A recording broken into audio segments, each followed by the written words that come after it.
Poor People is a stage adaptation of Fyodor Dostoyevsky's novel Poor Folk or Poor People. Sometimes it translates both ways. And it's an epistolary novel. It's the first novel that he wrote, and that kind of put him out into the world as a literary genius. And it tells the story of two people, Makar and Varvara, and they live close to each other and they communicate through letters. Hi, I'm Lavinia and I'm the playwright for Poor People. Originally, Irene, Kapustina, and I have collaborated on various projects, and she approached me and said, "Oh, how would you like to not have a Friday night and do something really amazing and see me every Saturday?" She's like, "Oh yeah, so we're going to be adapting Dostoyevsky." And I was like, I can still do that. Dostoyevsky is Russia. He is the Russian soul, in my perception. He is the psychologist of what it means to be a Russian. But yet, the beauty of it is, I think, is that all people have very similar construction, whether it's Russian or not. What we think the exclusivity of Dostoyevsky is, we think, oh my God, he's the master of the Russian soul, and it's so exclusive, and you have to be Russian to understand what that is, and maybe actually not. I'm sorry, Fyodor Mikhailovich Dostoyevsky.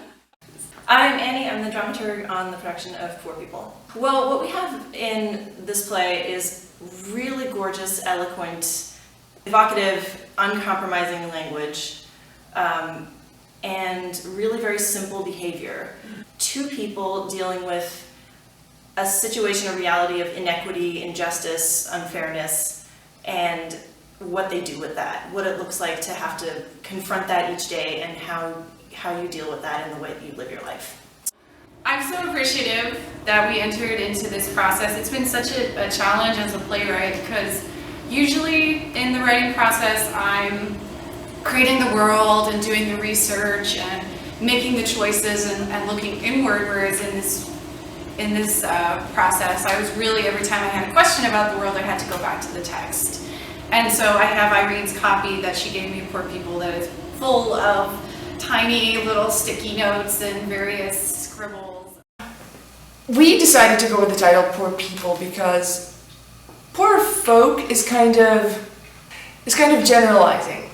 Underneath that, there are stories, there are human stories, and there are individual stories that have just as an important contribution to the world as everybody else. It's just frequently overlooked. And so we decided to go with that, with that title, to give it a more individual approach, so to speak. Yeah, it's unusual to see a literary play with this sort of poetic, eloquent language that's also dealing with the grit of the world and the grit of life and the labor of living each day. And that contrast is going to be something very exciting, I think, on the landscape of the Fringe season. There will always be a bad person in your life. There will always be unfortunate circumstance. In the end of the day, what I'm trying to say with this play is that we have to remember that we have to remain human. And I think most significantly what the play has to say is that material wealth has no bearing on intellectual, emotional richness, which is really a lovely thing that we need to be saying on stage and all the time. Lavinia, why do we need the money? Because we are poor people, but we are poor people with good intentions and passion and drive, and in a nihilistic, postmodernist, neoliberalist world where materialism reigns, we are writing a play that shows the triumph of the human spirit, and we want to share it with the world and with you. And we are working with an amazing team of brilliant and talented and beautiful artists, and we want to be able to support them and make them feel respected and affirmed and be able to render this intentionally, so we're producing mindful, beautiful, engaging theater that we can feel proud of and that we want to share with our creative village and our friends and with people that we don't know, but we want to inspire and affirm and share this loving, beautiful story with.